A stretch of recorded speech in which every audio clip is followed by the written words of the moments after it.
Yes, so starting with business paper one, paper two, May, June 2020. It was splitted. I have it splitted. Okay. So, okay, we have the case study on my right side there, which is on the left side for the viewers. So we have three, four characteristics that make Simon a successful entrepreneur. We know an entrepreneur, an individual who takes the risks of setting up a business with the aim of making profits. So that is what Simon is. So what are the characteristics of entrepreneur? First one I wrote is about being creative. According to the case study, Simon is creative because he was able to create a new drink to attract customers. Is there? Two, he's a risk taker. Why do I call him a risk taker? I call him a risk taker because he gave up his well-paid job, well-paying job. Based on Simon had a well-paid job, but he gave it up to start his own business. That makes him a risk taker. Clear. Yes. The third point I made is about being innovative. I wrote he's innovative because he created a healthy alternative to mass-produced drinks. That is something coming up with new ideas, unlike the mass drinks that people take. But this one is healthy one. Innovative. That's coming up with new ideas. Clear. No. You created means you create a new drink to attract. You create something new. Innovation means you are bringing out something from the old ways of doing things. You make it better. Do you understand? Yeah. It's not the same as invention. Invention is creation.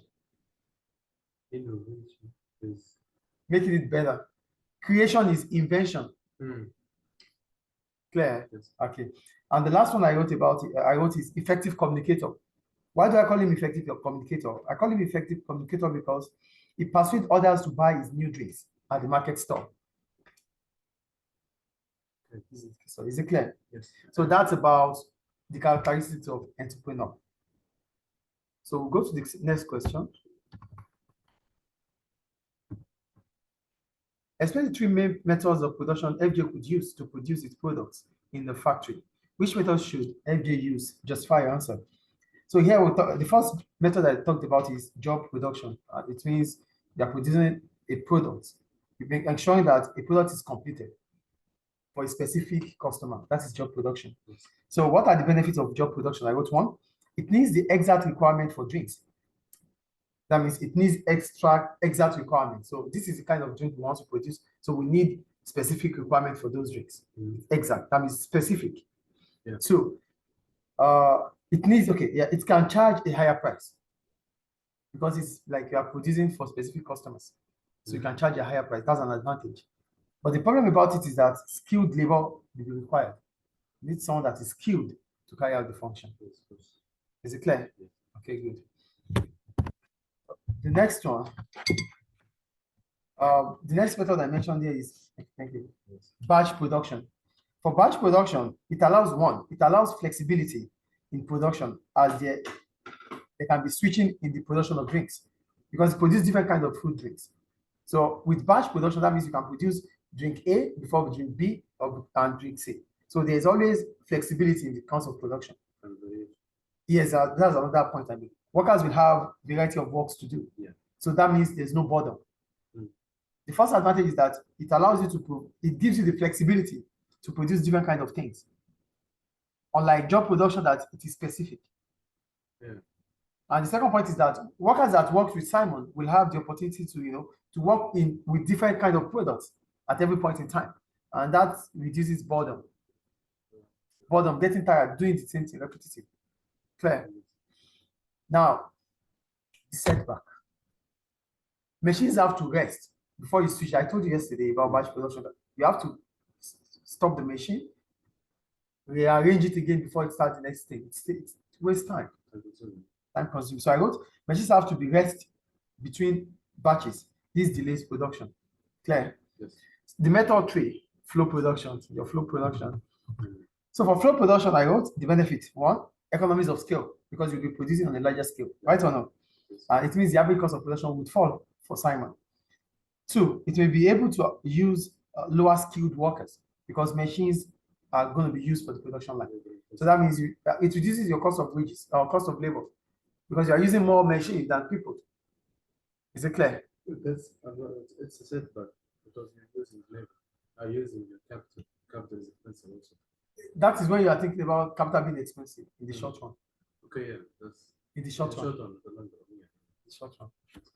So the setback I wrote is about it. And he said the cost of installing machines are higher initially. Initially, That is short run short on, yeah. at the start. Is it clear? Yes.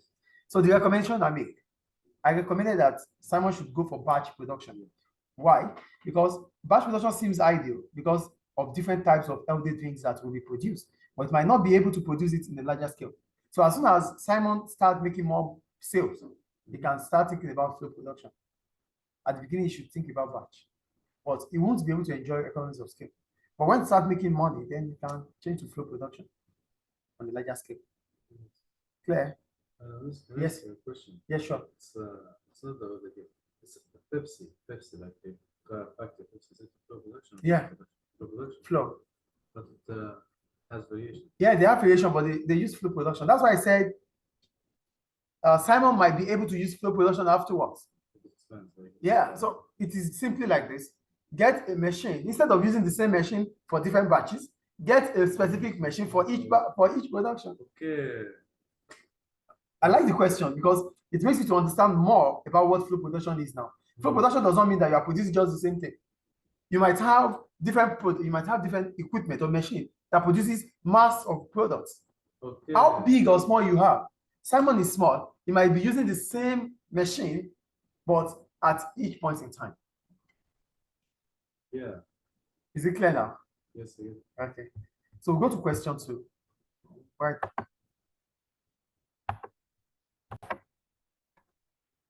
Question 2. It says, explain one advantage and one disadvantage to Simon of using crowdfunding as a source of finance. When we talk about crowdfunding, we're talking about using large amount or raising large amount of money. Or before we go into that, crowdfunding means you are raising money to large numbers of people, contributing specific or small amount of money for your project or for your business. So that is what Simon is thinking about to use. So what is the advantage of using crowdfunding? I wrote, large amount can be raised. That is the advantage. Now, what do I write about it? Crowdfunding allows large numbers of people to contribute small amount of money, which can be substantial for a project. This will allow Simon to start producing large quantities of drinks and be able to enter the market ahead of competitors and won't need to pay back the money. Yeah, that is an advantage. That's another advantage. No, it's true. No, they said one advantage. That's the explanation for the advantage. The advantage is that you have the ability to raise money. The money you are raising, you won't be paying back. That ends it. Okay. You have the ability to raise money, large amount, substantial amount of money, which you are not going to pay back. That is why I ended it with need not to pay back. Is it clear? Now, the problem about crowdfunding sites may reject its proposal. The platforms, the sites might reject its proposal. Why would they reject it? What I wrote is if the proposal is not convincing enough, it might not be accepted by the platform, which means Simon might need the service of experts who can manage or compose a thorough and thoughtful proposal. This might increase cost for Simon. Because if it's not convincing, that means you might, before you even try to come up with that proposal, you need to employ the service. You need the service of someone who is an expert that can put you through. You have to pay for that, you know. Yeah. Is it clear? Yeah. We'll move on.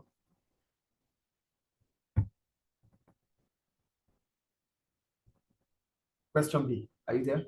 Yes. Okay. They said, consider the following 3 methods of market research. Which do you think the best method to use when deciding which product to produce? Justify your answer. We start with the online questionnaire. Online questionnaire, the advantage about, you have to talk about the advantages and disadvantages before you conclude. For online questionnaire, I wrote, it is cheaper when collecting quantitative data about customer purchase of the drinks, unlike interviews. So I'm comparing questionnaire now with interviews. Okay, online questionnaire. Yeah, it's online questionnaire, not just questionnaire, it's online. It's just now, yes. You get the information right now. It saves time in the course of collecting information about the consumption of healthy drinks. Clear. However, without the presence of interviewer, questions might not be understood, and that brings about invalid response. The questions are there for you to answer online. If you don't understand the question, you answer it the way you understood. And the answers you might give might or may not be valid. Clear about online? Move on.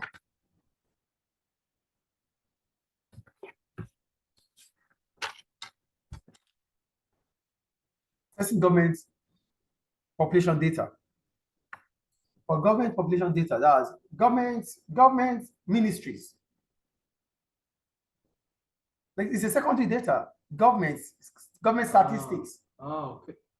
Okay. Government statistics. So I wrote, this is a form of secondary data, which is quicker than primary data, as it is already available. Okay. That yes. So it can be used to analyze demographics and the market size for drinks. The market size for drinks. Oh, how many companies do we have? You can get those information. But the setback is that the data contained might not be relevant to Simon's type of drinks. So because they are general analysis of mass-produced drinks. Government will not specify. Government will do it as normal mass. Is it clear? Then go to focus group. For focus group, it is also qualitative data anyway, primary and qualitative. So it brings about qualitative data, which means different opinions about fresh food drinks can be gathered. It is a primary research and can reflect on trends. Yes or no? Up to date. Yeah, it's up to date as trends. However, it might be very expensive and takes time to coordinate. Focus group. You might pay them for Participation. Yeah. Clear. Yes. My conclusion: if Simon needs to gather opinion about the drinks, it is ideal to use online questionnaire or focus group because it might bring about quick and qualitative response. This means potential customers might be involved. Clear? Yes. Move on. Question 3. Are you there? Yes. Explain 4 ways an increase in government spending may affect a business. So, yeah, this time we're talking about government spending, which is part of fiscal policy. So, how does government spending, how does it affect? Is it a positive one or negative? How does it impact on businesses? That is the point I'm making that we should talk about. So, I wrote, government spending may affect a business through the following reasons. Ways. 1, government might contract other businesses, which in turn increase their revenue and be able to expand. So government, is government increasing their or increasing spending, right? So that means government is not constraining their spending. Government is not reducing spending. Because one of the ways in which government can constrain their spending is to stop contracts. By not giving people contracts, by not giving businesses contracts. By stop spending. Do you understand? So a way to continue to spend or to increase to spend is to contract businesses by giving them jobs, by giving them projects, by purchasing from them. Yeah. Do you understand? So government pays government buys. like a customer. Yes, government becomes part of the customers of businesses. Yes. Do you get it? Yeah. So that means government is, this allows businesses to have more customers than what they used to have. And when government is buying from you, government is buying in large quantities. Yeah. So that increases revenue for businesses. Yes. Clear? 2, government spending may increase demand for products, bringing about inflation. Okay. Subsidies make price to fall. Then inflation, because the demand will be more than supply. Okay. Do you get that? Bringing about inflation, which may in turn increase the cost of production. How does it increase the cost of production? This is how it works. If government increases its spending, prices fall. Demand for goods and services increases. Demand for raw materials to produce those goods will also increase, bringing about an increase in the cost of production because your suppliers would also want to increase the prices. So at the end of it all, it brings about cost push inflation. Yeah, cost inflation. Clear? Yes. The 3rd point, government spending may bring about the need to increase income taxes. This reduces purchasing power. I'll explain it. Purchasing powers of consumers and the fall in revenue for businesses. Now, government is spending. Where will government get this money that they're spending? From taxes. So increasing government spending might be as a result of government might do that to increase taxation. Government does not have any money. The main source of government revenue is through taxes. Yes. But now government is spending. So to cover up for this spending, government might want to increase taxes. So by increasing taxes, maybe income tax. Or any corporate. Yeah, but mostly let's look at income tax. Okay. So because when you increase corporation tax, it also brings about increasing prices. Yeah. So you can increase income tax because a lot of as soon as government continues to spend, employment opportunity will increase. So it's better for government to spread taxes on people than few firms. Ah, okay. Yes. The number of people are more than the number of firms. And the impact firms will have is more than the impact people will have. Are you with me? Yes. So government might want in turn increase income tax. Increasing income tax reduces purchasing power. Consumption would fall. Firms will witness, businesses will witness falling revenue. Is it clear? Now we go to question 3B. That's the fourth way. Okay, yeah. That's the fourth way. Yes, the fourth. Okay. Oh, sorry, it remains one. Oh, yeah. Yeah, the fourth one, yeah. Government spending may reduce unemployment, which may result in an increase in the demand for labor, high cost of production. By spending, you're going to reduce. Government spending will increase employment opportunity. Unemployment would fall. Yes or no? But firms would need to increase the demand for labor because they have to meet up with the needs of customers. So there are no workers because unemployment has fallen. There's a fall in unemployment, right? Yes. So that means if you need to get workers, you have to pay high wages for workers. High cost of production, which it could be cost push anyway. Yeah. Is it clear now? Yeah. Government spending will increase income through employment. So firms will have to pay more to get workers from other competitors. High cost of wages. Yes. Is it clear now? So go to B. It said referring to appendix 2. So we go to appendix 2 now.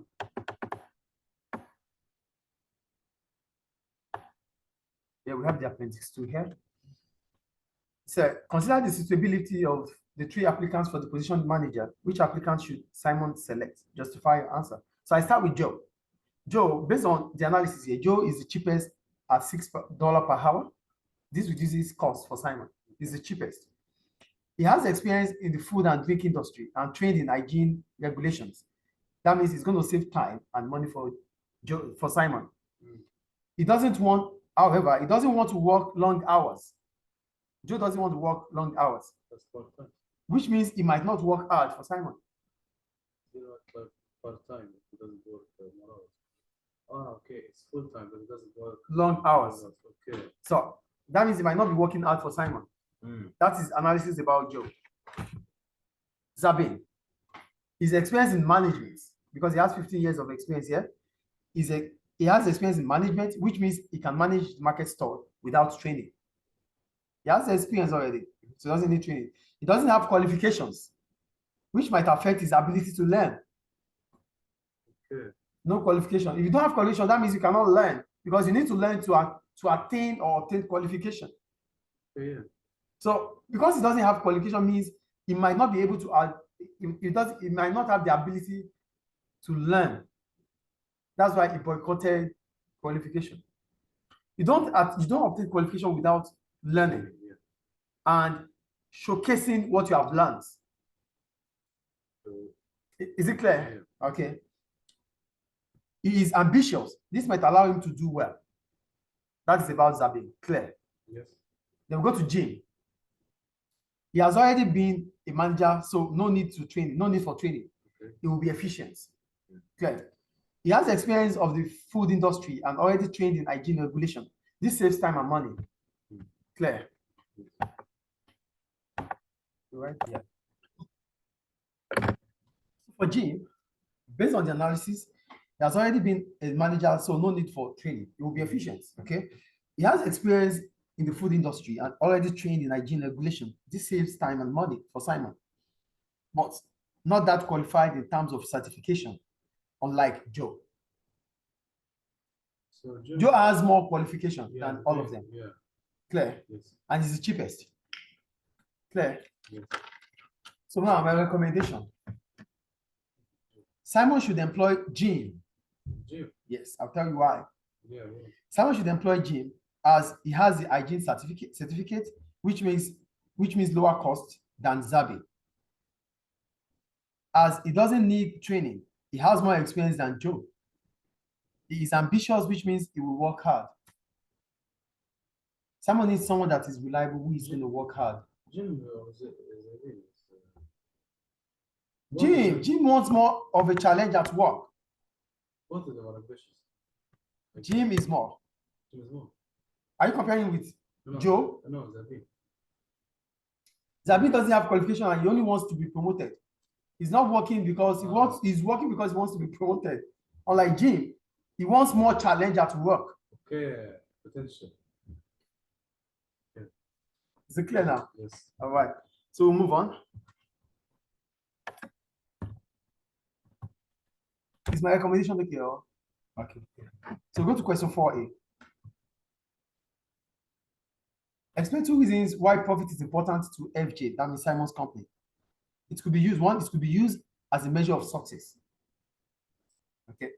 So profit means that the total revenue of the sales of drinks sold by Simon is greater than the cost of the drinks. So Simon can use it as a yardstick to measure how successful it has become over the years. Clear? Yes. Profit is a measure of success. So it means you have, if you have made profit, it means your total revenue is more than your total cost. So that means you can use it as a yardstick, like a reference to that, oh, we have done well. Unlike last year, we did well this year than last year. So it's a measure of our success compared to the previous year. Compared to the previous year. You can use it to compare to those of your competitors too, if you have the analysis. Yeah. But we're talking about your measurement of the measurement of your own success now. So if it's about your success, you can compare it with your previous year, you can compare it with your competitors. Clear? Yes. So return on capital invested. Return on capital invested or return on investment. That's profits too. Okay. So that means, okay, profit could be reward for Simon putting his money into the business, as he might have chosen to put it somewhere else. That could be more profitable. So investing in FJ means that the decision was right if it yields profit. So if it makes profit, it means there is return on his investment. Because the money that he has put into the business might as well put it in something else if it doesn't make profit here. But for the fact that he chose this and he has made profit, it becomes a reward for him. Is it clear? Yes. Any question about that? So we'll go to question 4B. Appendix 3. Okay, I have it here. All right. It said, consider the 2 products outlined in Appendix 3. With which product should FJ produce? Justify your answer using relevant calculations. So we have to use calculations here. For drink A, the selling price is 5, which makes it higher than drink B at the rate of $3. So drink A is look at the selling price there. You see it. Drink A is $3 higher than drink B. Okay. That's a relevant analysis there, right? 2, revenue. Revenue is 10,000 for drink A. That is 500 multiplied by 2,000. $5 multiplied by 2,000. No, selling price is $5 for drink A. 5 times 2,000. That's the predicted weekly demand, 2,000. Even with the drink B. But not the same value. The same, 10,000, but not the same selling price. Different selling price and different quantities. Yes. Let's go on with the analysis. Okay, let's go. Okay. So the revenue for drink A is 5,000 multiplied by $2. $5 multiplied by 2,000, sorry. $5 multiplied by 2,000, which is 10,000, right? Yes.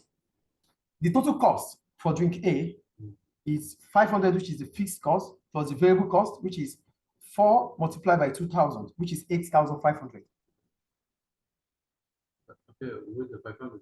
500 is fixed cost. Total cost is fixed cost plus variable cost. Yes. Variable cost is unit per cost. Unit cost per output, right? So the unit cost per output is $4 multiplied by output 2,000, which is 8,000. So 500 plus 8,000, that's 8,500. So the predicted profit per week is $10,000 minus $8,500, which is $1,500. Clear? Yes. And it has higher quality due to the type of fruits it uses. It uses 6 types of fruits. Okay. That's drink A analysis. You can even talk about high income consumers, but it depends on the space you have. Yeah. That means it targets high income earners. Because the price is the same price as mine. So we go to drink B. Are you there? Yes. Selling price is less than that of drink A. Yes or no? Mhm. Revenue is the same, which is 10,000, but here it is $2 multiplied by 5,000 units. Clear? 5,000 demands. $2 multiplied by 5,000 demands. Okay. It's 10,000 too. That's the revenue. Revenue, yes, it's the same as drink B, drink Yeah. A. Yeah. Clear? Yes.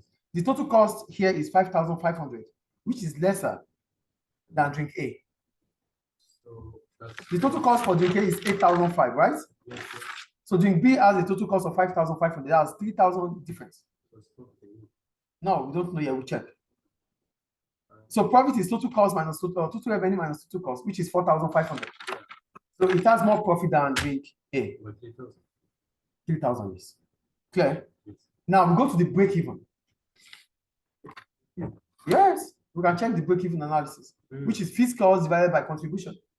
Yes. So they both have the same fixed cost. They both have the same break even. The break even for drink A is 500 over 5 minus 4, which is 500 over 1. Same thing. With But drink B is 2 minus 1. 500 divided by 2 minus 1. Look at it. because yeah, 2 minus 1. so, yeah, Selling price minus variable cost. 2 minus 1 is 1. But the fixed cost is 500 for both. So they both have the same break even. mm, Do you get it or not? 5, 4, 1, 2, 1. The variable cost, same price minus variable cost, same thing with the yeah. 5 minus 4. 2 minus 1. Clear? Yes. So my recommendation. Mhm. Drink A is ideal because of the quality it possesses. Although drink B will give highest profit, but lack of quality, but lacks the quality of drink A. Yeah, because it's 6 and that's Yeah. As soon as income increases, customers may prefer to spend more on quality products, which will give drink A an edge. Because income is increasing in country Z. Mm. Yeah. So if income is increasing, they will stop buying inferior goods. The demand for normal goods will increase, which drink A has the quality. Any question about it? So that ends paper 2, May, June 2020. Thank you. For business.